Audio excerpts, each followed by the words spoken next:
And I'm going to turn the microphone right now over to Joe McReynolds.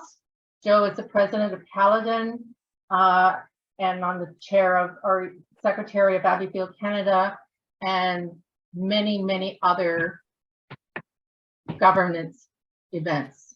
So I'm just going to throw that off to Joe. Thank you, Rhonda. And welcome to everyone.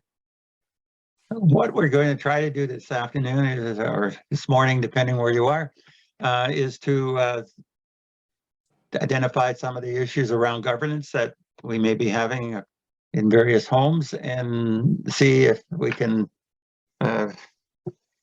share that information, share any solutions or any ideas that people have.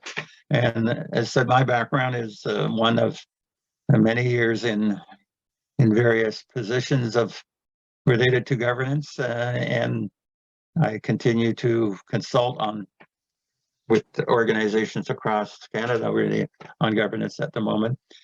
I don't consider myself an expert. I just consider myself somebody who's quite active in the field. So what I'd like to suggest is that if everybody just takes a moment, and if you have one or two things that you'd like to hear us talk about, that you identify them.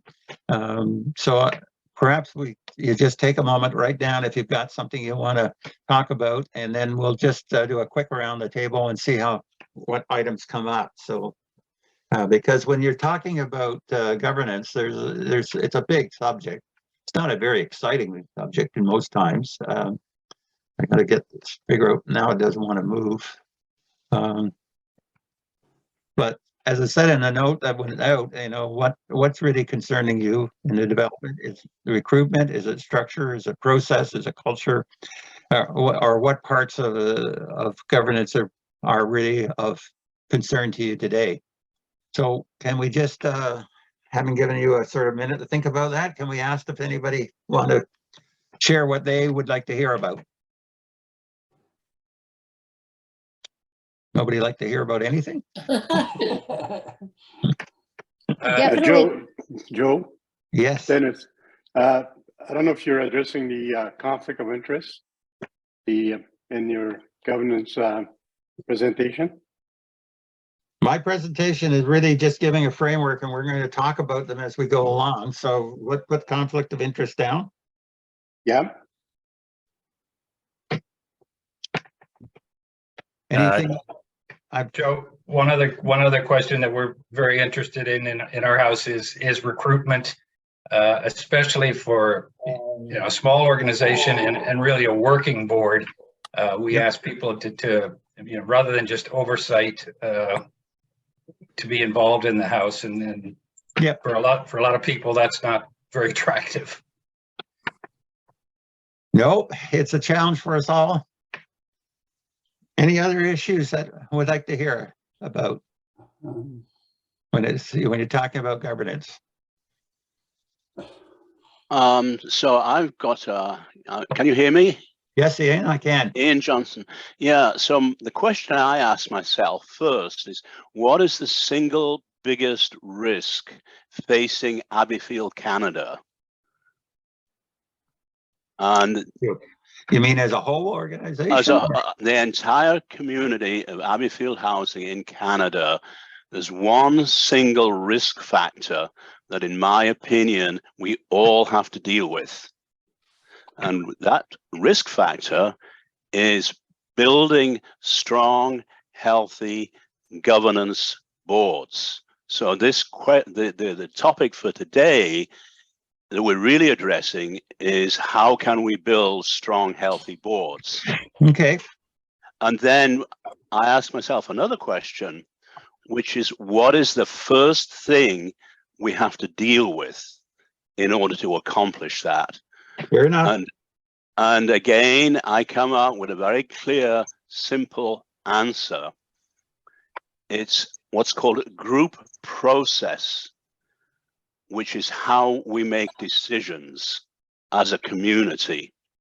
And so there's a set of guidelines about decision making that we have to address first. So my The item I'd like to discuss is how do we make our decisions, and how can we train all of our boards in a decision-making approach that is up to date and rapid and simple and clear and effective and fair and democratic and so on. Okay. Anybody else? Joe, can you address the ideal term for an Abbeyfield director? Come again, The ideal term. term. Yeah, Okay. and particularly in relation to succession planning. Mm-hmm. And Joe, that was what I was going to say in my interactions with houses. It's Linda here. In my interactions with houses, many houses, recruitment of board members and succession planning for boards emerge almost everywhere. And if we could look at that, that would be great. That would be certainly an easy one I'd like to talk about. All right. Yeah. Well, maybe we've got 3 or 4 items there and we can start with that. And Yeah, obviously we can continue through and Joe, just can keep an eye identify- on the chat. There's a couple of comments in the chat as well. can you read them out or Sure. can I read them out? Can I get them here? Let's see. Let's see where we start here. Abby Wingham, please say your name. Okay, please. This is Judy. Discussion. So there's one from Okay. Doug. Okay, I've got it. Okay, perfect. So let me just do a few slides first here, and then because they really lead into what everybody's brought up. As I said, for me, governance is about having the right people, having the right structure in place, having the right processes to do it, and having the right culture within the unique organization that you're dealing with. And so we'll talk a bit about that. I just have to get, I'm not a proficient on this system. This is something I use in my work. And it's, what is the fundamentals of good governance? Now this, obviously, the first thing you're going to notice is that it has a CEO and operations. And Abbeyfield is somewhat unique because all of us probably are both governance boards and we are operational boards. And so we have that dual thing. But to look a minute at governance is pretty simple, really. It's, you're trying to meet the expectation of the members or the residents, etc. As a board. You may have some committees to do that, but there's 2 basic functions that you deal with. One of them is making decisions, and you make decisions about, planning. That includes what, your strategic plan and your succession planning and any kind of disaster plan that you might have in place. And you make decisions about resources, both your annual budget and your capital expenditures usually. On the monitoring side, it's really 3 things. It's 1, compliance. Are you following the laws that you're supposed to? Are you, dealing with any contracts you have, making sure they're consistent with your bylaws and policies, etc. That's compliance, and it's usually a good idea that at least quarterly you do a check on that somehow in your organization. Risk is another issue that increasingly has become important in organizations, that you have a sense of not only what the key risks are from a governance and in our case, an operational point of view, but also how you are prepared to mitigate any risk that would arise. And finally, in the performance side, we don't really have anything other than what we're trying to achieve, because our staff we are the CEO often in our organization. So it's monitoring ourselves in a sense. So having said that, I'm going to switch then quickly to, as I said, really about 4 things: having the right people, having the right structure, having the right processes in place to deal with that, and then what are the culture of your organization? And the first three, the people, structure, and process, often really dictate what you have as culture. And and you can see what I've set up there. With regard to talking about recruitment, I'm going to spend the next little while talking about recruitment then. First, the best practice is to sit down and figure out what you have in the skills and experience of your board and what you're missing, and start then using that to see what you can recruit. But my experience with Abbeyfield is that because we really often are not well known in our communities, we really don't have a profile that attracts people very much. Yep. And certainly in the experience I've had here with Abbeyfield Caledon, it's taken us 4 years to get ourselves on the map, sort of with the community and with the powers to be, etc. And once we've done that, not having any trouble attracting people who want to both be on the board and be volunteers. And I think that's because we are now better understood about what we're doing in our community. So I guess I have to say, in my mind, the marketing of your organization goes hand in hand with your ability to recruit people. And I've just listed there some of the things I think are important when you're looking for people for an Abbeyfield board. That they do have some experience with governance, that you have the financial and marketing skills around the table. Obviously, they have some kind of relationships and some acuity about political issues. And on the operational side, it's really about resource management, and it's about people. It's about property management.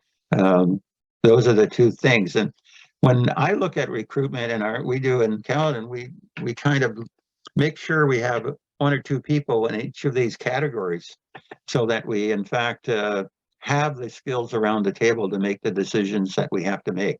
So how do you recruit?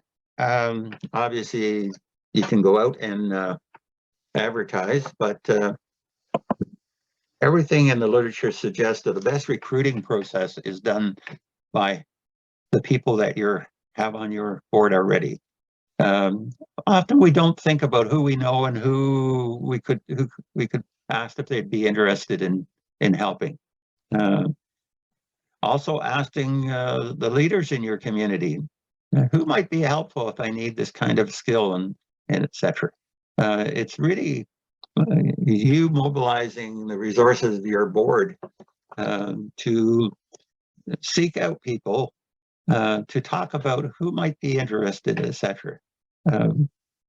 We've, I think in the 4 years I've been involved back at Abbeyfield here in Caledon, we've recruited now about 8 individuals.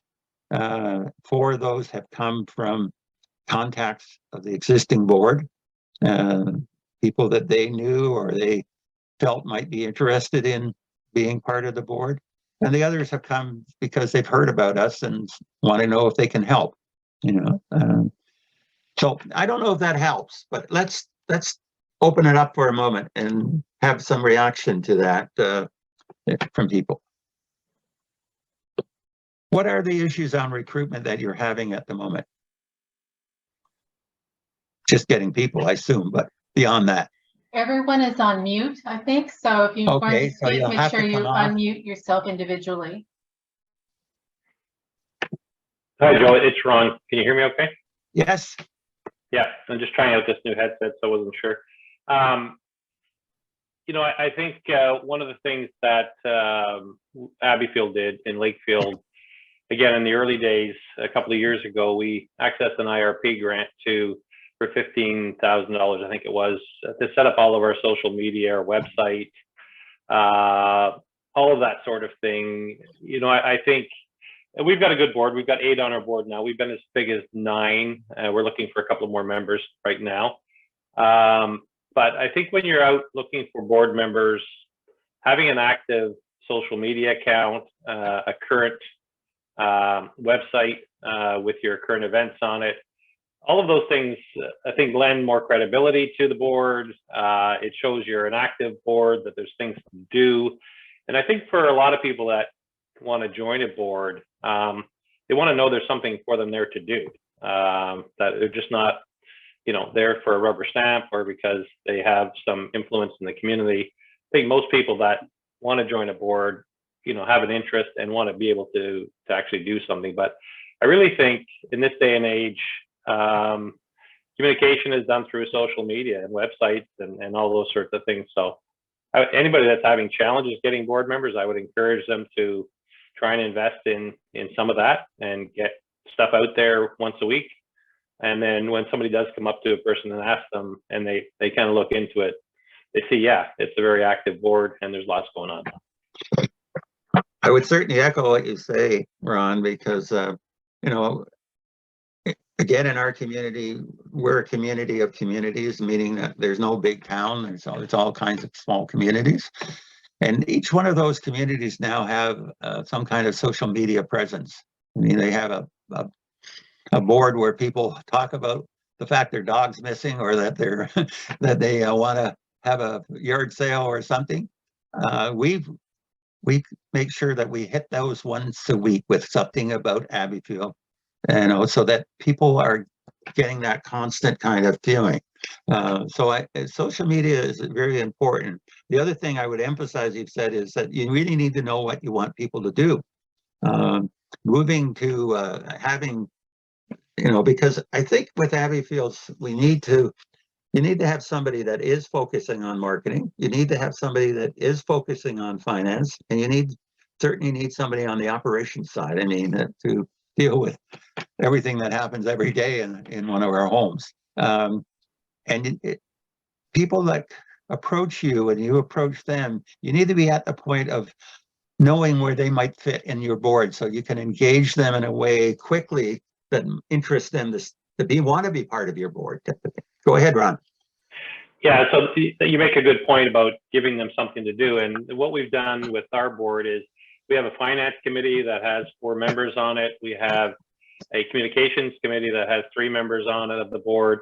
And we have a property committee that has 4 members of it as well. So almost half of our board has some form of a chair situation where they go off and do their things every month and they report back to the board meeting. So our board meeting doesn't end up being 3 hours long as everybody's trying to do everything. You get a report back from committee.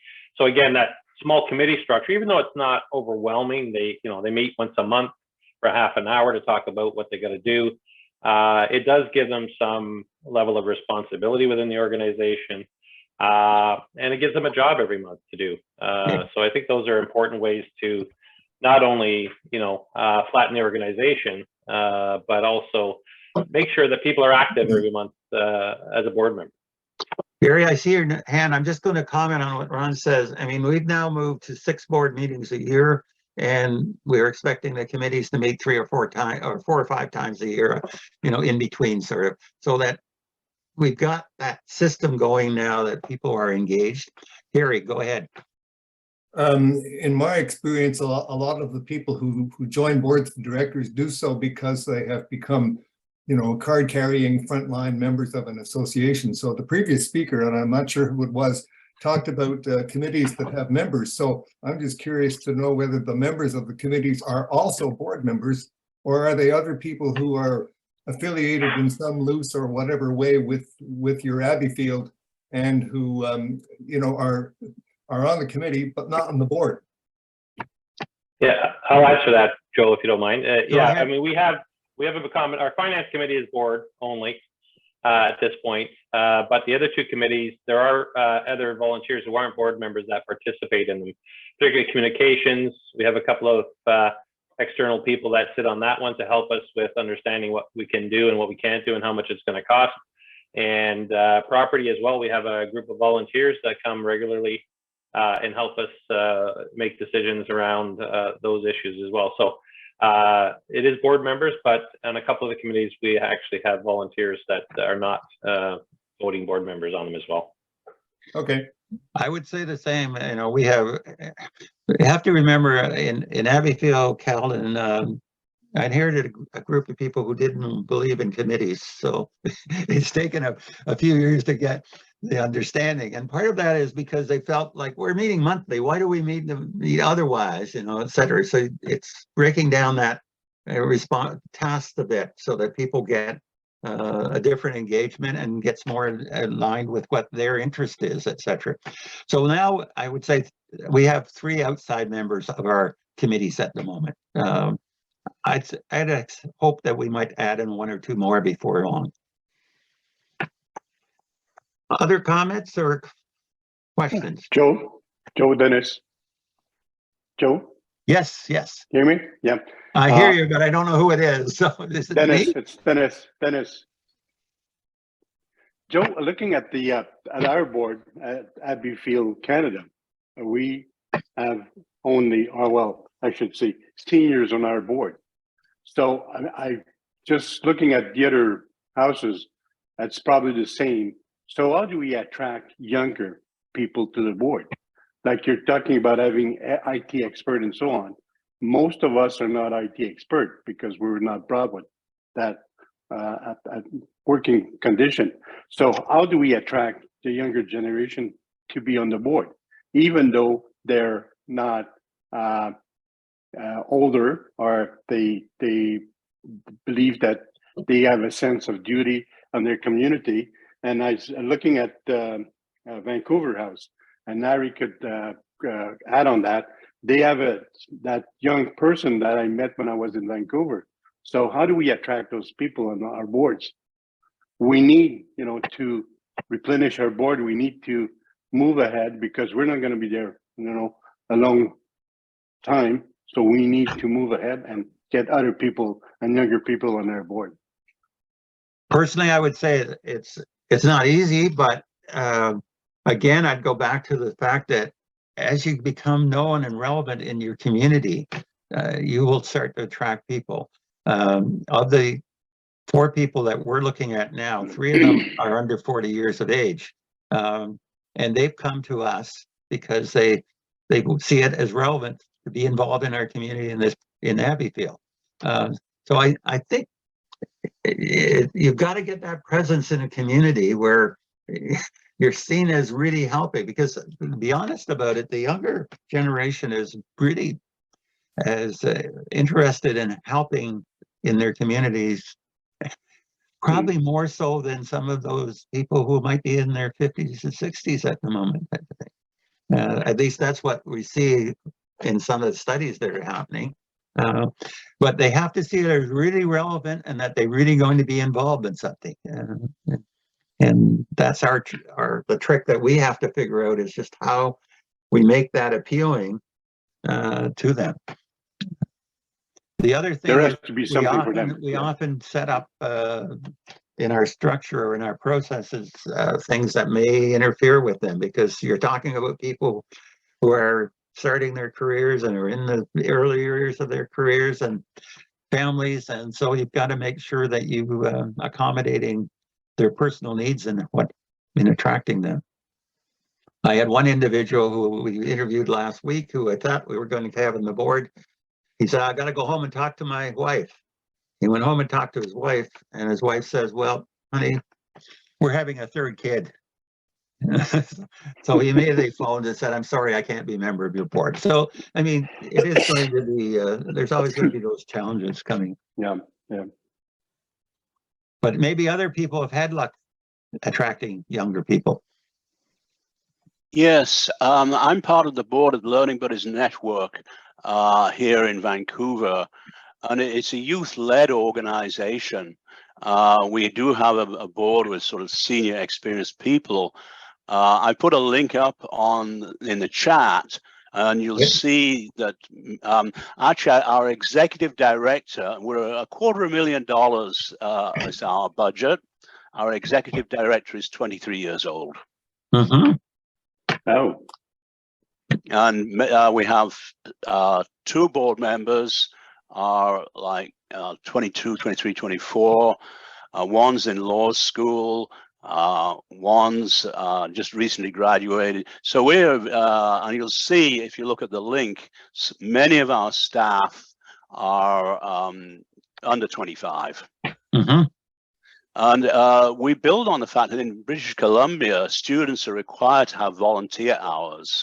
And so we enroll them at the age of 16 and 17 into our programs and develop them into people who are capable of holding staff and board positions.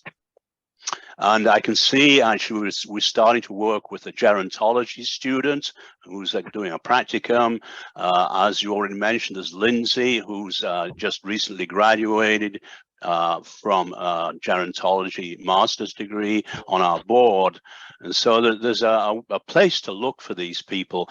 And another thing is they're fantastic. They're amazing. It's youth leadership in action, the cream of a new generation, bringing lots of lifeblood and intensity to our communities. Yeah, and those are great.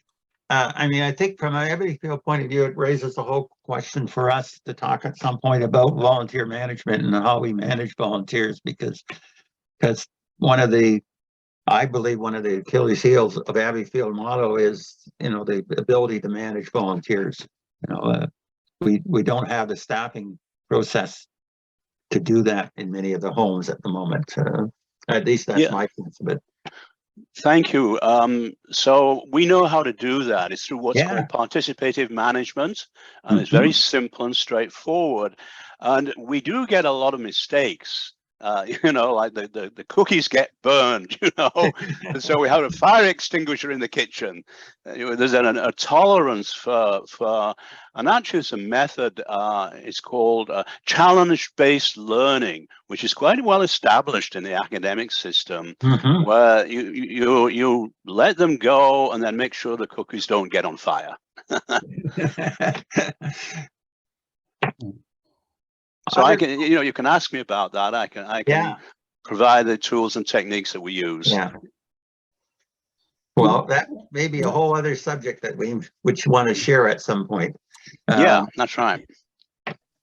In Ottawa, we're back on recruitment. Let me hear from people what their issues are beyond just how do we do it. Jim? In Ottawa, oh, sorry, I wasn't on issues, but in Ottawa, we have a volunteer recruiter. And so we do get a lot of young people. In fact, there's only 2 people who would be over 40 on our board, and we have a property committee, a residency committee, and an IT committee, and those committees have at least a couple of people who are not board members. And it works very well. So our problem right now is that I would guess 85% of our board are young. They're working, and so we really need a president and a vice president who've got some time, who can check in on the organisation. And so we've had the opposite problem to most of the houses. Right. I haven't heard from the prairies very much, or we heard from Vancouver base. What about other homes that are on the call with us here today? Are there any issues you want to bring forward? Yeah, so this is Linda from Saskatoon. Hi, Linda. And hi. And so we are definitely having an issue with recruitment. We are a brand new board, except for 1 member who's been on the board since about 2015. I'm new. I came on in June. And I brought with me a number of targeted professionals to take on the various areas as you had suggested in some of your earlier slides. However, what I'm finding is that the average age on our board is somewhere between the age of 40 and 50. And so that means they're all still working. Many of them have teenage children or young adults that haven't quite made it out of the nest yet. But because they are, they're very busy in their personal lives, because when you have those teenagers, of course, they're involved in a multitude of sports and stuff and running that way. But they're also, by nature of the jobs that they are doing, their careers that they've chosen, are very busy people and usually are working well beyond that 8 to 5 kind of scope as is. So although I do have some very people who bring some wonderful credentials to the board, it's a matter of time that they don't have to give to us, similar to what we had heard here earlier from someone else. That's one issue that presents for us. The other issue is that the average age in Saskatoon is between 34 and 35 years old. Because of that, and we do have seniors in the city, but because of our climate, our seniors leave usually in October and they don't come back until April or May. They go south, they're snowbirds, or they go out to the West Coast. And then in the summertime, they usually have a place at the lake. So they're up at the lake all summer long. We just don't have a whole lot of people. That's about it. Oh, we're back on again. Anybody else have anything to say about recruitment and I have a brief question. Do board members have to be very local to the community of the house, or can you recruit people from sort of out of town? Good question. You know, I know in Ontario, we're debating that at the moment a bit amongst our houses. Whether in fact, especially now with the virtual becoming more and more a part of our lives, is it really necessary for them to be?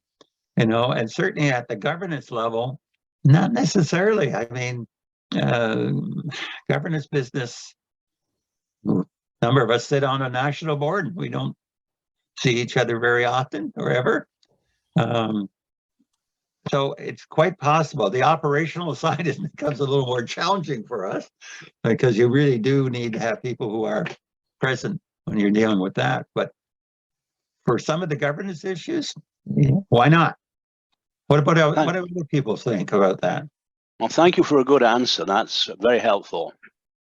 I know in Saskatchewan that, and I don't know the numbers off the top of my head, but I think that the act that guides us states that at least, how's it go? At least 1% of the board members have to be from Saskatchewan. And I think it's like 25% have to be Canadian, something to that degree, something to that effect. Doesn't sound very onerous though, does it, Kathy? No, it doesn't. It doesn't at all. Yeah. Yeah, you run into a bit of that, but it's usually not very much of a barrier for bringing people in. I mean, you wouldn't want to totally outside. Ron, you got a hand up. Sorry, I missed it. That's okay. That's okay. No, I think the challenge with Abbeyfields, they're smaller homes, and a lot of the board members are volunteers in a sense on the operational side to some extent. And we've talked about that on our board, and I've made it clear to them that as we move forward into our build and we become an actual operational home, the board will be separate from the volunteers that are going to come in and do things in the building and that sort of thing. So I think you do have to separate the two. I think you have to let your board know that they're not expected to function on a daily basis with the operation, that we need to seek out separate volunteers and give them jobs every week to do as volunteers. But the board should be there to manage the facility and make those kind of decisions. We get kind of caught in the middle a lot though, unfortunately. But I think you have to, as a board, as the lead of a board, try to separate those two functions as much as you can. I think that's very valuable comment. I sit on another board where it's the opposite. The volunteers are doing a tremendous amount. All the board is now doing tremendous amount of volunteering just at the service, and it's so confusing.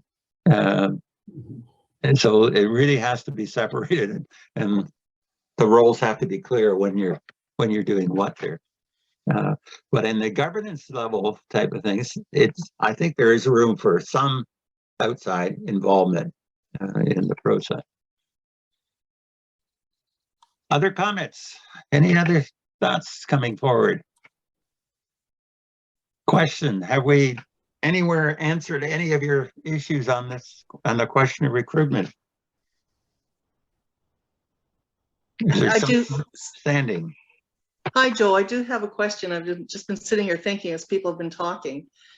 And because the thought of having like a board that truly just does kind of like the governance part of it, and then you've got the other worker bee people, is it possible to share board members across the country?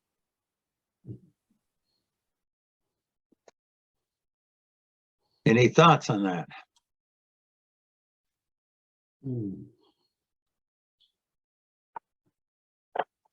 I would simply, are there any regulations that prohibit that? Is there somewhere in a charter of rights or provincial law or federal law or Abbeyfield law that we can't do that? My understanding, there's nothing in the federal jurisdiction. I know we checked in Ontario, and I believe there's nothing in the Ontario legislation that would prevent it. But I'm not sure about the other provinces, to be honest about it. There was something that happened in Britain. I'm not sure whether it was over the last couple of years. They tried to get a board to run 2 or 3 houses that were somewhat close together, so that you didn't have 3 separate boards. You had one board running, say, 3 houses, and a manager with a limited responsibility in each of the houses. How that worked and whether it worked well or not, I do not know. Yeah, it's my only one reference, I think, and I mentioned it to Jim earlier, was my work with municipal governments. The amalgamation of municipalities that occurred in Ontario. It was always challenging to keep the presence of the community in those communities, Yeah. So, oftentimes it developed into a very strong recreational kind of leisure activities at the non-existing previous municipalities, and that seemed to work well. But there was a period of probably several years before that identity took over again. And so I would think you'd have to, if you were starting to try to do that with the Abbeyfield model, you'd have to definitely have sort of a local presence continued, even if the governance level was at a different, with a different model in it, type thing. I mean, there's models that would work for that. I guess the other thing I was thinking of when I was listening was it has to do a bit with the size of our boards too. Because if you're dealing with boards of 5 or 6 or 7 or 8 people, even, you're a pretty small board, and your home's going to take most of your energy, and there's not going to be a lot left to think about another level, to be honest. So the ideal boards now seem to be coming in at about, I use the number 13 a lot, but 9 to 13, but that seems to be what's developing across the not-for-profit world in Canada at the moment. Somebody asked something about terms. I'm not sure I'm the person to answer that, because I have some biases on that one. Most not-for-profits are running into 3-term levels at this point. And my own experience is that 9 years is a hell of a long time to be involved with an organization and really keep the energy and juices moving that going to be too. Personally, I'm much more comfortable with closer to a 6-year term, but that's not necessarily what is happening at the moment. But So I mean, I think you want to have terms, you want to have, you know, and 3 is not a bad for a term period. But you need to, and obviously you need to try to rotate your boards over time. So you've got that energy coming and going.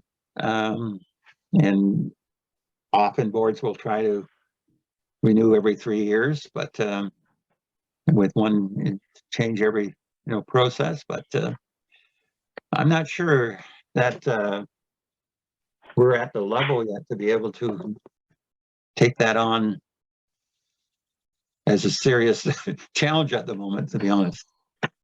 Joe, we have 3 hands up. We have Larry, Bill, and Agnes. Okay, go ahead, folks. I'm sorry, I cannot see hands from my screen, so please just jump in now. So Larry, and then Bill, and then Agnes.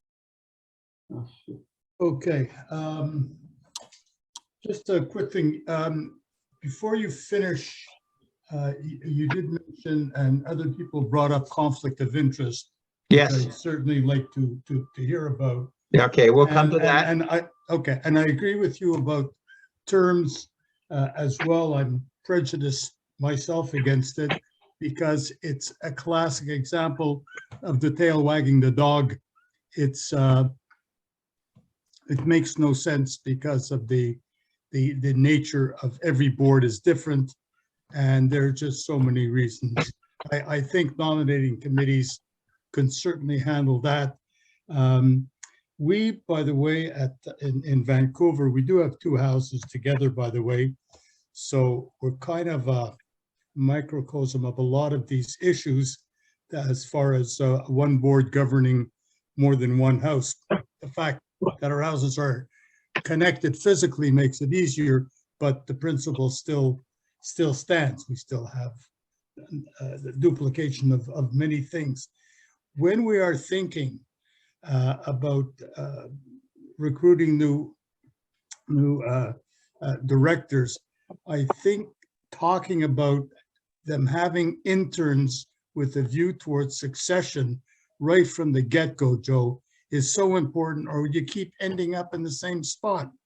And this is what Ian was talking about, particularly bringing in youth and going after that youth creates a foundation for our future directors. That's all I want to say for now. Okay. And we do have a program, by the way, and Ian will be prepared to discuss it, and one day maybe we'll have a session just with Ian, because we're also very experimental, and we're using gerontology students, because gerontology has become a fantastic field now with the tsunami of baby boomers going to be representing very, very shortly 25% of the Canadian population.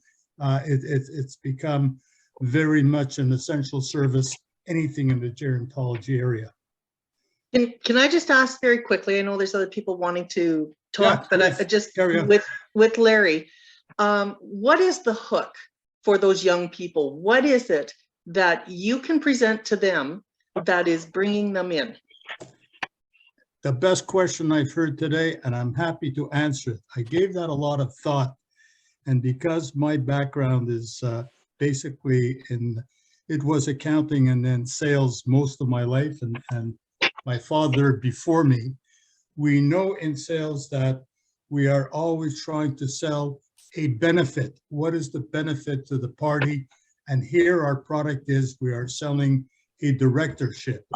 I've gone through gerontology departments of universities here and saying we have a living lab with 16 seniors. You have students and they have ideas, and we're here to encourage them. Of course, Ian keeps a close eye on things, as well as Lindsay. This is what we have for you, a human laboratory. Bring them in. And that's what works. Excellent.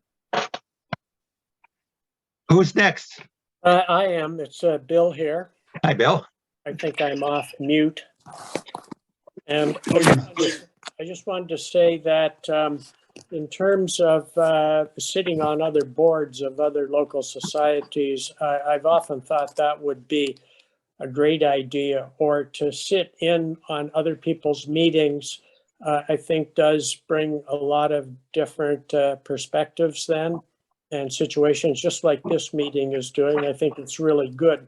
We all know about the recruiting situation, how difficult it is, but we're seeing different boards and what they are doing and what's successful. So I've often thought that if we could share directors around between Abbeyfield, I do think that is really useful. Again, time commitment is the problem, because usually we're trying to deal with each director is trying to deal with the governance and the operational in their own homes, and they don't have enough time really to sit in on the other ones. But certainly if there's anybody that can, either, you know, just in Ontario, even across the country, I think it is really, really useful to share directors or anybody who wants to volunteer that. I think it's valuable. Just to comment on that, Bill, you know, the other thing that is one of my pet peeves is that boards, there's all kinds of good directors that have experience, but we forget about them this minute they leave our board. And somehow we may want to offer the opportunity to serve on another board in another location. I have this dream that communities will somehow end up with an academy of directors, so that people can be kept in their community and kept active on the governance level. Sorry, somebody else is waiting. Rhonda? Agnes? Agnes. Okay, I have a comment and a question. My comment is, when you were mentioning amalgamation in the province of Ontario, I don't think it ever went very well, and until now people have dreams of being de-amalgamated. And from my experience— Terrible word, bad word. I know, but you know, when I remember from my experience of the centralized economy, it's never too good to have one centralized board serving many different communities, because you never see enough of the local issues. Unfortunately, that happens to be most often the truth, even though it's a good idea. Now, my question is, we are the provisional house, so we are looking at getting more volunteers for us and to our future board if we eventually have a house. Now, my question is, do you have any ideas? How should we groom our volunteers to make sure that they become eventually directors? Because it will be a more challenging function. And this right now, we're just getting volunteers to help with different actions we have to undertake. But what will happen the moment we actually become the house? Should we pay attention right now and build sort of a stock of qualified people, or we just get anybody who is willing to be a volunteer and hope that somehow they train? What would be the best approach for that? I don't know. I have a couple of thoughts about it. One has to do with, even in your provisional workings, you could start with committees and you could bring people on particular interest areas and get them involved that way. The other is go back to what skills and experience you need and make sure you've got a clear understanding of what you're looking for, and use that as a guide when you're talking to people to decide whether or not they'd be somebody that will help you or not. You can get people interested, but they may not be coming with the skills or experience you're needing in the stage you're at, or you can get too many of one type on your board too. So I don't know, Agnes, if that helps or not in this process. Our will be even more challenging, because I suspect that some of the members that will be coming to the board will have the specific language capacity, because the plan is to have an ethnic house. So it will be even more challenging. Yes. I don't think that, is there any other house in the Abbeyfield that has to overcome the same problems? I Well, don't other know. than UK, I know that they have Polish houses there. But I'm kind of curious from the Canadian experience. I don't know that there's any houses specific. Is there some of the guys that have been around and women that have been around here longer? Linda, BC, have any specific targeted populations? Maybe Linda's last. Yeah, I know. I have to keep my video off because my system just crashed. I have no idea why. I have tremendous problems getting. It's too many questions, too many good ideas, and the system got overwhelmed basically. But anyway, well, thank you for whatever few ideas. I listened with the great interest, and especially for us not being here at the house, everything I heard so far was really great idea. So thank you very much all for all that collectively you have provided to us. Thank you. So Joe, do you want me to respond to Yeah, that? is there anything specific that's focused on a particular group in BC? Not language wise. We have nothing language wise, but I would think if we expand, and I don't know if Denis is in a position to comment on it, but if we expand into French speaking community like Quebec or the Maritimes, where they have a strong French population, that will certainly be something that we will need to take into consideration. I don't know, Denis, do you have any experience with this kind of a situation? Well, we've just starting talking to them. They will be asking for some specification. In Quebec, they have the law, the 25 or something like that, that everything has to be conducted in French. So we might have to review what we do now. We might have to be talking to international too and see how we're going to be incorporating that into our programs. Okay, we're getting close to an hour. I don't know what, was it an hour we said today? Joe, we were booked for an hour and a half, so we've got An hour about and a 30 half. minutes. That's another half hour. Okay, fine. Good. I have one question, if we can go back before we lose the Yes, thought. sure. What is the logic or the, why would we be setting limits on terms for board members? Like, I mean, there's some value in having a longer board member, but I don't know if there's some logic or some reason. Well, the logic is usually that you want to generate new ideas and new thoughts, and and after a while the old ones get worn out. I had the interesting experience a couple of years ago working with a board that had somebody on the board for 27 years, and she just happened to be a Supreme Court judge, and she wasn't willing to work with anybody else on that board, and it was very dysfunctional. But that's an extreme situation. But I think the general best practice is seen as a turnover of between 6 and 9 years, and that's usually because you want to try to bring on that different groups to be represented, and new ideas and new. Personally, I find I wear out after about 6 years on any board. Excuse me, Joe. Yes. Could I just address Agnes's quandary? Agnes, there are definitely in your situation, there are definitely ethnic associations or ethnic brotherhoods. They take pride in being able to help anything to do with their community. Go to them, put it on their shoulders. That's what they're there for. It's ethnocentric and it's positive. We're already in touch with them. We are on board with the Polish Church. We are on board with the Polish Congress.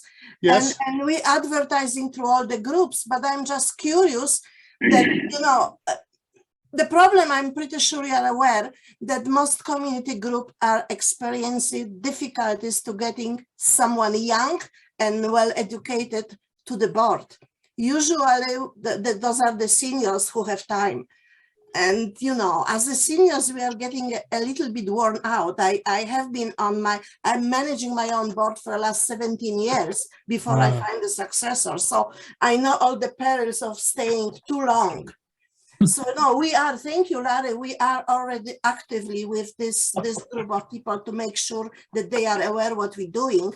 But the problem is who do I look for? Who will be the best to get on the board for this specific situation?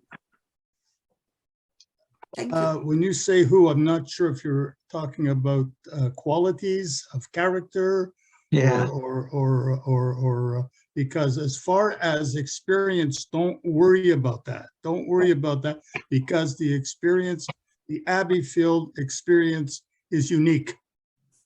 And they're going to be trained, and I'd rather have somebody, especially youthful members with little experience. We have a chance to mold them, and you'll find them very enthusiastic. Lean on the priest heavier. If you have to take the pulpit, do some fire and brimstone. Well, that's a very good idea. Thank you very much for that comment. Because my grandfather, who was from a little town near Łódź, would be very proud of me. Joe, we're gonna hands up for Ron and Denny. Lots of good comments. Just on Agnes's comment around amalgamation. And then Linda, I see you, Linda. I see you, Linda. Yes, go ahead, Ron. Agnes's comment about amalgamation of multiple homes. I had the unfortunate pleasure of being on local council when the shotgun wedding happened in '99, and that got me off council, but I'm the newly minted deputy mayor here 22 years later, and those communities are still complaining about one gets more than the other. And even though we have a new name for the three municipalities that merged, it is challenging. So that's a challenge with amalgamation. I support that idea because I think it makes stronger boards. But as I said earlier, you really have to try and separate the board from volunteers once you get to a certain point in the organization. So that's one thing. The other one was Larry was talking about intergenerational, having younger people on boards. The Abbeyfield Lakefield model and plan that we have incorporates a 2-bedroom apartment for 2 students from Trent University here. We have a very close relationship with Trent Center for Aging and Society here in Lakefield. They actually wrote the report that supported building the home in Lakefield. And we're hoping to have 2 of their students live in the home that are either 4th year or master's students in social work, gerontology, nursing, be in the home for a year at a time. And again, those are recruiting opportunities for those folks once they graduate and they're working in the community, and maybe come on as board members, as younger board members too. So just a couple of quick comments there. Great. Linda.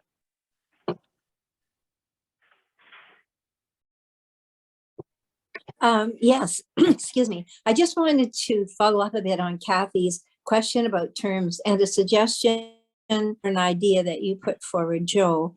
And when you have someone that has had, for example, and it's just an example, 3 3-year terms, and perhaps they either should or wish to leave the board, I think it would be a wonderful opportunity for Abbeyfield nonprofits individually to have a kind of alumni established, so that the person doesn't lose the fact that their input is valued, but that there's a nice clear avenue for them at the end of 9 years or whatever, 12 years or 6 years, that they transition over and become either part of a committee that forms out of this alumni group, or into some kind of an advisory board, or just a role that we define, so that we don't lose the expertise that they have, but we open up the opportunity for people with new ideas and new energy to enter. That's all. That's excellent. You know, I've been trying to get our friends of Abbeyfield Caledon together. In 21 years, we've had a number of directors go through, and we need to keep them involved. We need to, you know, even if it's just once a year, getting together with them and sharing what's going on and hearing where they think we should be. That's a resource we should not lose in our communities. I agree totally. Thanks, Linda. That's a really good idea. Mhm. Yep. So Denise is hands up.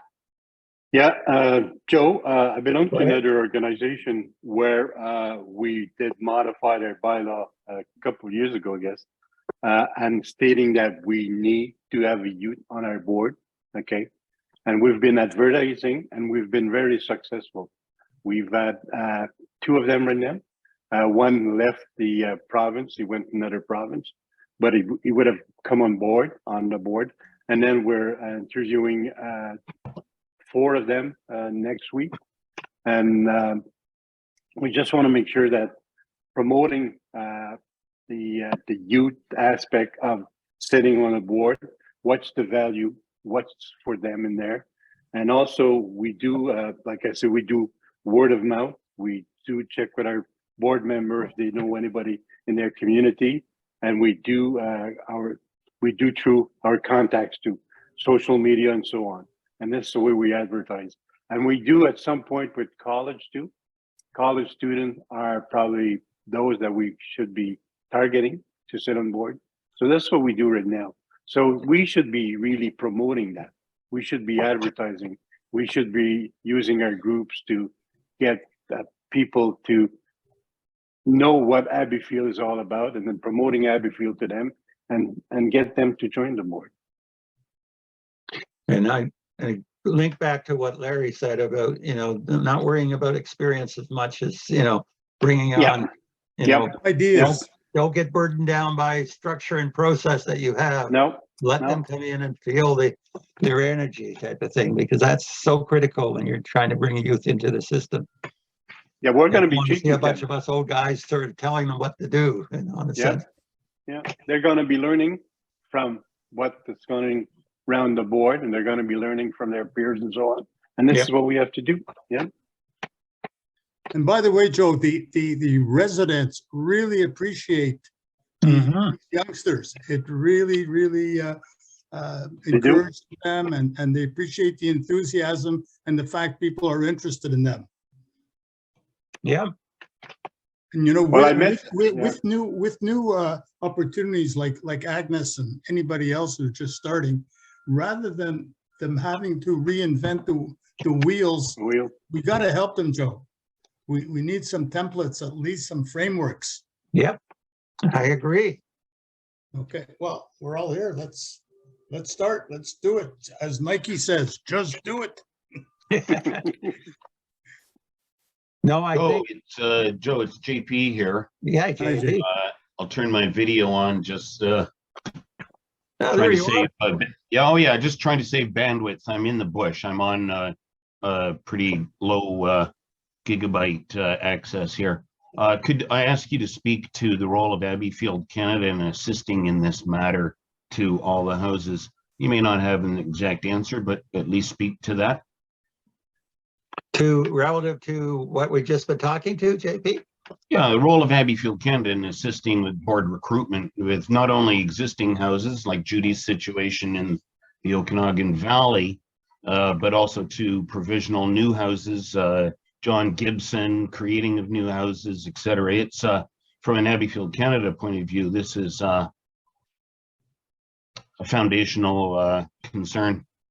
Well, my bias is that, you know, Abbeyfield Canada, our member services is probably a vital thing that we need to not only make sure people know what's happening now, but continue to try to increase that, because it's really what we're about. I mean, we really should be about supporting and helping our members and developing the kinds of tools and being available and sharing amongst ourselves as a group what we know and what our ideas are. And I really like this kind of cafe model, because I think it's an excellent way of bringing Abbeyfield across Canada and the presence of Abbeyfield Canada to it.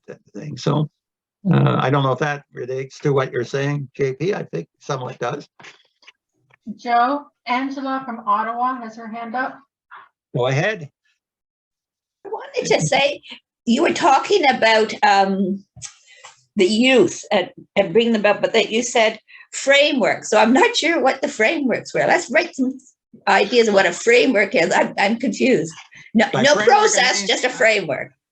I was sort of trying to say, don't believe that we've got the answers to everything and let people think about how they might approach it. It's you know, the danger of having worked in bureaucracies a lot in my life, you know, it's the danger of getting ourselves too structured in some ways, and being open enough to let new ideas come in.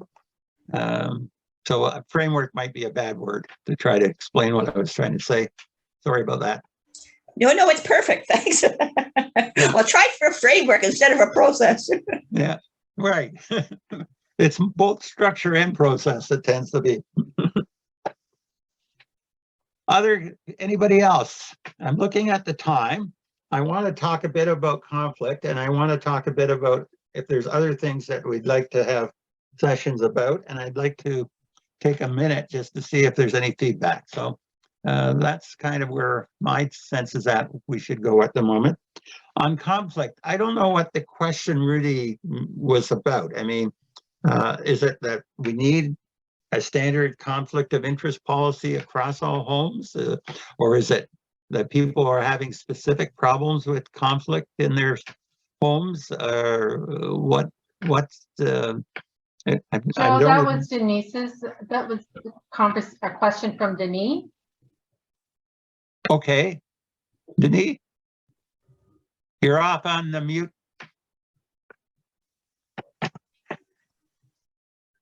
When you're on a policy board, you know, the distinction is really clear.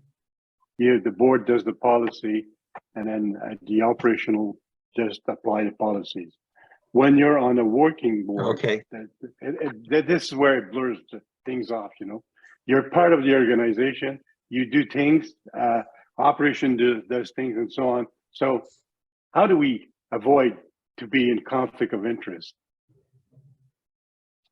We need a policy.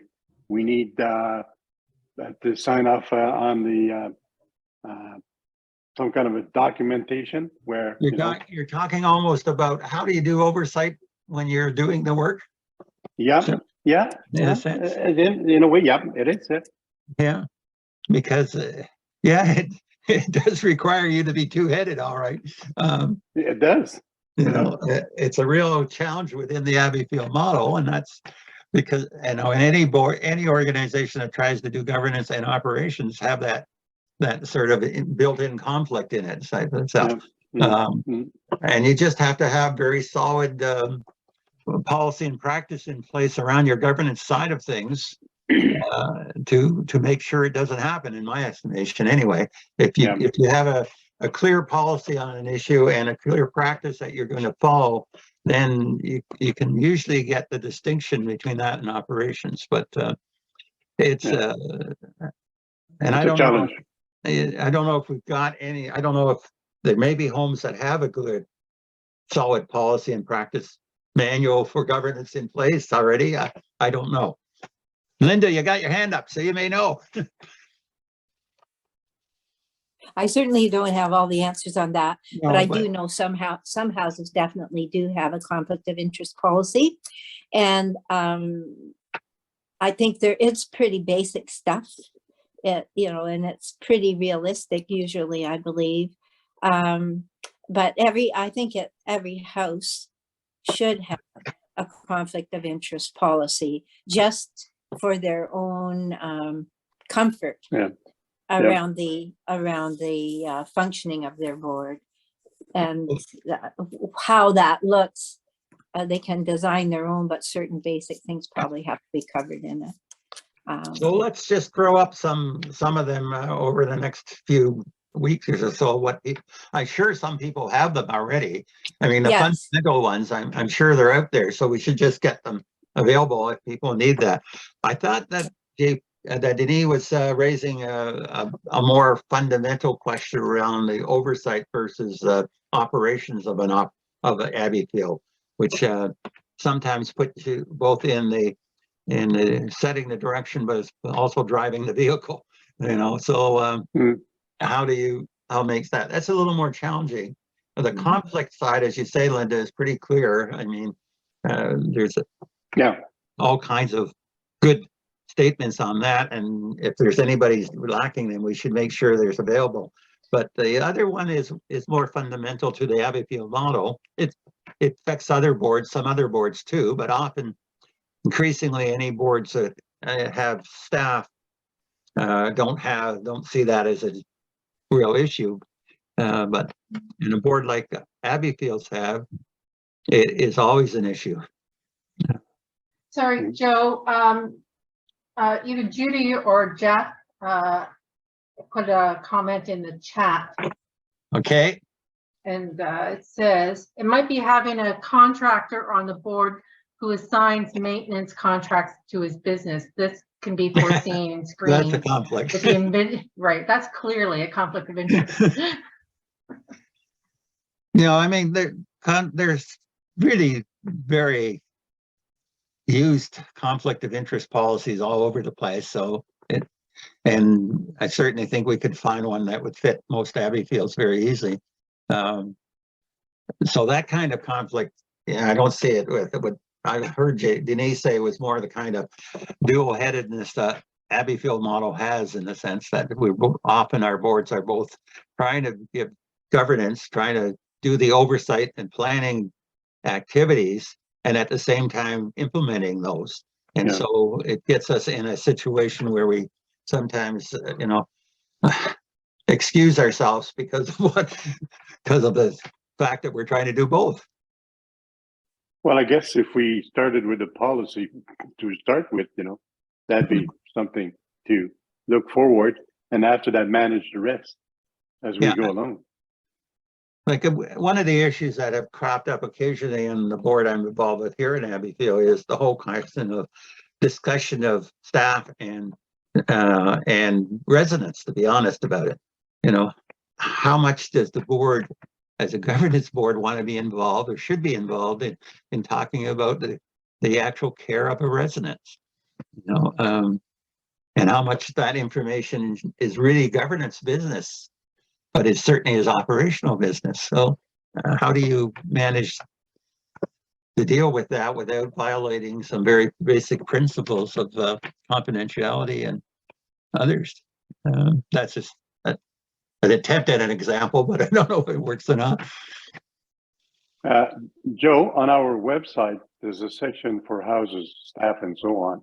Yeah. So would it be something we could, and the question is popping up there, something we could put on there for houses to have a look at and see if they need it and they use it, or just you know, make it for themselves, you know?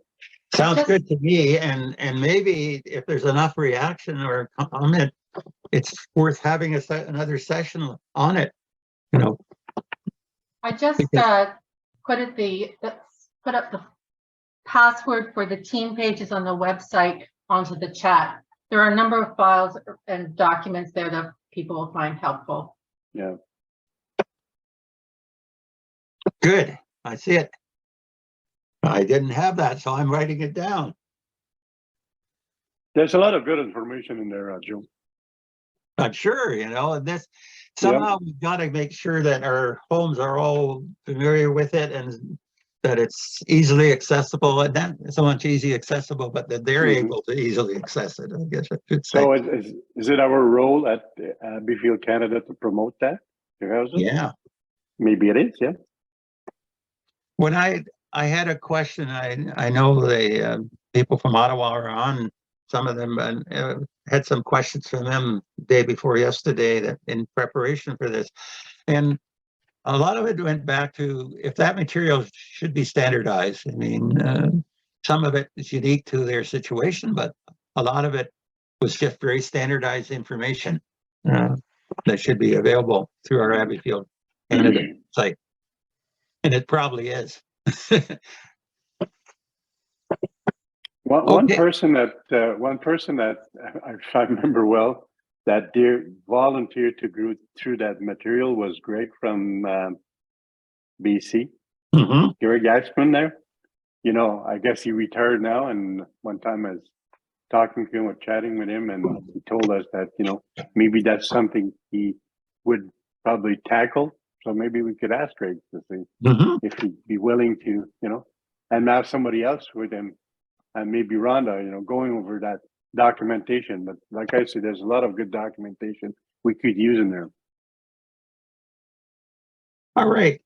I'm going to suggest we now talk for a few minutes about anything else that people would like in future cafes, or Rhonda, is that okay? Yeah, that's fine. Denis was hoping to have a minute or two at the very Oh, end okay. with a couple of comments. Okay, well, I'll try to say 5 minutes there at the end then. Yeah. Anything that anybody would like to see more discussions like this about? We do have, at the last meeting, the last Zoom meeting, the other conversation was about volunteerism. And I'm wondering if Ian might be someone that we should talk to, like just to talk about something different, like his experience with his youth group that he works with. But again, that was one that was raised last time we came together, was more information about youth or volunteerism. I'd certainly welcome that from my own perspective here at Abbeyfield Caledon. And Angela's got her hand up, and Larry has his hand up. Go ahead. I just wanted to say, if Greg could organize, you know, general material that would be good for all of us, that would be great. Like I would like to we'd have to talk to Greg. No, I don't mean for me to, but I just thought that was a thing that I would like to encourage everybody to do, because then we would all have it. And since we're just starting, I really would like it basic and clear, and then we can make more complications. But I've heard lots of good things today. Thank you. Okay. And who else had their hand up? Larry? Larry? Yes, Joe. You know, everybody has to keep in mind that the demand for volunteers is huge. We've got a great deal of competition.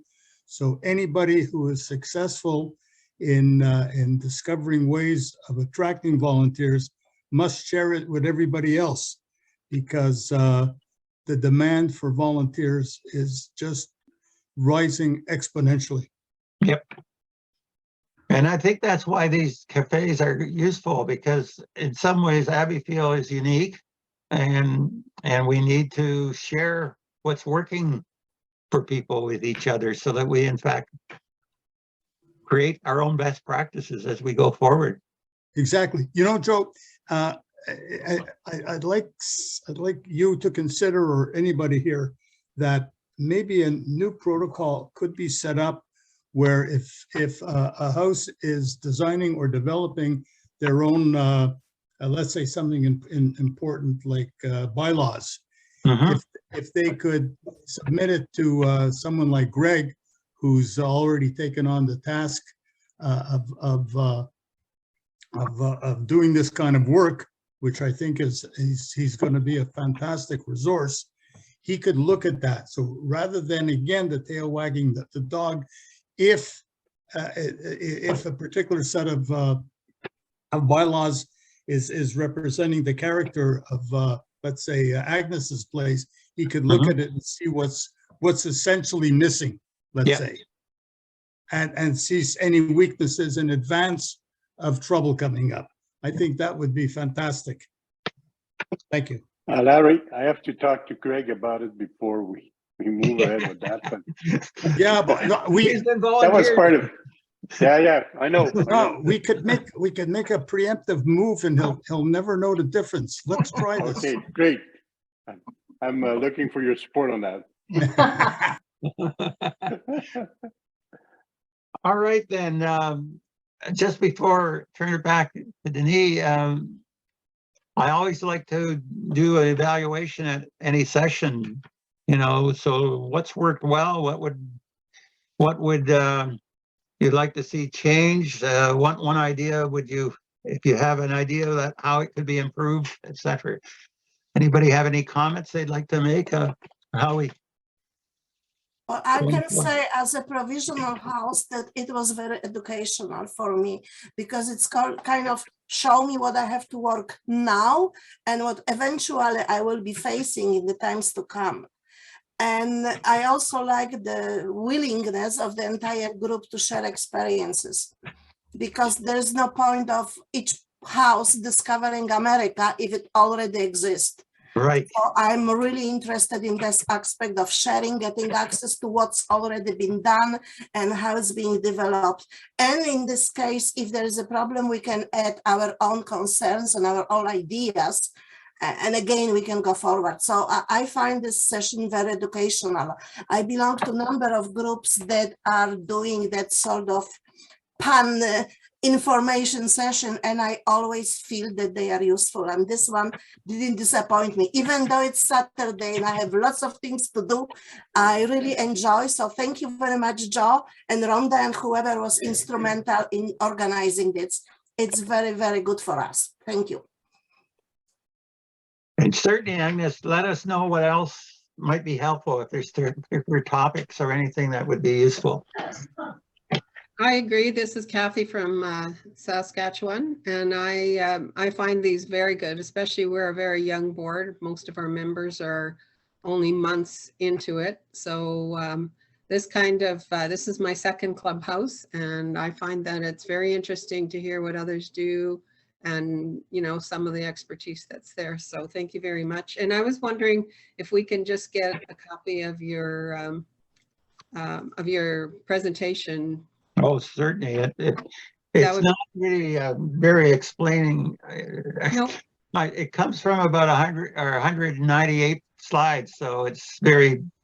Yeah, no, the 6 slides are just fine. It's just a nice thing to look back to or whatever. Yeah. Sure. I'm sure, Rhonda, you can just post it.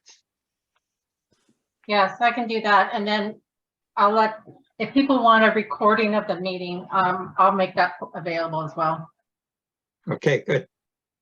I don't know how to put my hand up, but I just have a quick question. And that is there a place anywhere where we have like frequently asked questions or questions that have been asked that seem to be like of majority concern, such as recruitment of volunteers and board members? I see. Rhonda? Sorry, I just want Pat Pat's got her Yeah, I see wants to Pat. make sure we can I see see her. I just Pat's want to up. let her know that we see her.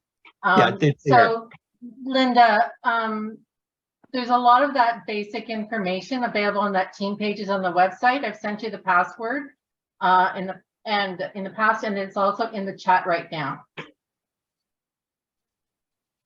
Okay. Pat. Is that Linda? Sorry, just Linda, is that what you were looking for? Yeah, but I was kind of looking for it more in like I haven't looked at the team outline, but looking for like a bullet form kind of. Yeah, you check there. There's a lot of stuff there, and most of it is headed nicely. You can pick it out. Perfect. So I have Pat next here. Pat and then Bill. And then Bill, and then we're going to go to Denise. Hi, Pat from Abbeyfield Riverside. As Joe mentioned, a couple of us are on the call today, and we just incorporated in October. So all of this is new, a lot of it that we'll find a benefit in maybe a year. We've got a lot of more pressing initial questions, but I found all of this helpful, and just to know that some information is on the team pages. Like, I'm bothering Rhonda all the time, so if there's already a source for information, that's great. And, you know, maybe best practices, like I'm hearing around board recruitment, like, so all those are helpful for all of us who are new, and Agnes' questions that she asked. So thank you very much, everybody. So just folks, if you haven't been in the team pages, there are a chunk of pieces that just talk about core standards. So it's not giving you all the answers, but all the questions, like things that you want to make sure you've covered at an Abbeyfield level.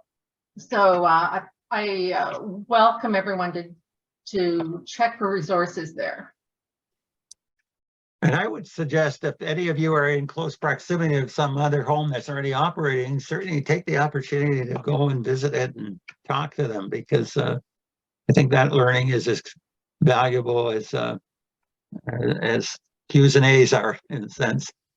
Bill. Yes, Joe, I'd just like to thank you for a well-run meeting. And as opposed to Linda in Saskatoon, who's reasonably new and enjoyed this, as most people know, I've been on Abbeyfield boards for over 30 years, and I still learn things from every meeting, and this meeting is no exception. So thanks, Joe, and thanks for setting it up, Rhonda. Okay, and Denis, it's over to you. Yeah, well, Joe, thank you very much. It's been very interesting talking to people, getting questions and so on. And it makes us more easy for us at Abbeyfield Canada to see where the organization is going. One thing that was discussed with the board, the last board meeting, we're trying to set up a national conference next year. BC chapter, they do have a conference every year. We're trying to get all the houses together to discuss the future of Abbeyfield. And what we need right now is to work on the financial, how we can get the houses and how we can get a budget to get all the houses together to discuss about our future at Abbeyfield Canada. So if you have any idea, if you have any suggestion, let us know.